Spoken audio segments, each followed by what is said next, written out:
At that time, I was part of a leadership course, and another freelance artist was on that leadership course, and she was a clown doctor. I mean, she still is.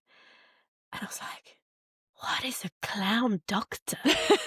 I want to know. It's the best job ever. I was like, my mind blew literally when she said that. And basically, she goes to hospital as a clown, especially children's wards. And she just brings joy to children who are at hospital going through treatment. And I was blown away. I was like, I want to do this. I want to know Amazing, what. yes. Absolutely incredible. So then she started doing some workshops. I went to her workshops and she said, oh, you have to train with this and this person and this person. And through my grant, I could start training as a clown. And it was so helpful as a mother. The first rule of a clown is that you cannot say no. So whatever happened in your environment, if something happens, if a door bangs, if there is a sound, if a child comes or an adult says something, you have to say yes to it and bring it in and use it for your clown. And I just came home and I was like, I'm not going to say no to my children anymore because they were so small. It was not saying no, like, no, don't cross the road running. Like, Yeah. of course, I'm going to keep them safe. But it was more around me saying no all the time and being negative all the time and thinking that I had to survive the day. And suddenly I switched it and I was like, what are they going to bring to me? Because I have to say yes to this. Like, what are they going to bring to my day? Oh, if it's dancing, it's dancing. I was like, oh, you don't want to put your clothes on? Well, stay in your pajamas. Go out in your Yeah. pajama. It's like literally I dropped a lot of the perfectionist mother that I had. And suddenly I was playing with my kids.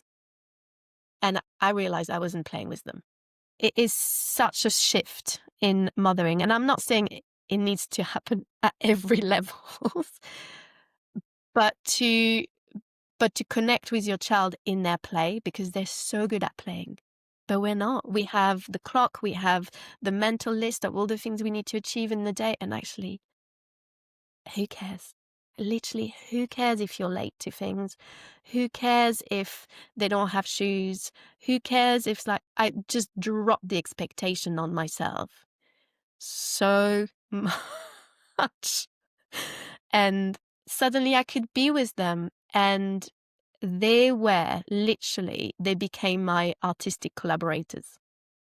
That's awesome. I would bring them into the studio and I would be like, Mummy's tired. I would just lie down. But we would dance a lot. We would move. They would have so many ideas.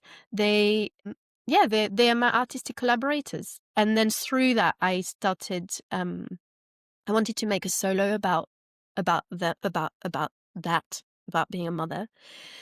And playtime started. So playtime, why is it called playtime? Is because I just want to remind myself to play. It's literally for me not to lose sight that play is the most important thing in life. And I really weigh my words. When I'll be on my deathbed, I don't want to think, oh, I should have played more. I should have, take life a bit more playfully, a bit more lightly. Motherhood can be so dark. It can be so terrifying. I had so many thoughts of like being scared of losing a child. My second child couldn't breathe when they were born. I got really scared of losing them. I saw myself not coping. I saw, oh, the medical sector is going to see I'm not coping. They're going to take my children away. Like your brain goes into that completely crazy thoughts that you really need to do an amazing job. Otherwise, people are watching you. It's just like, literally we need to relax about this and we need to talk about what it feels like.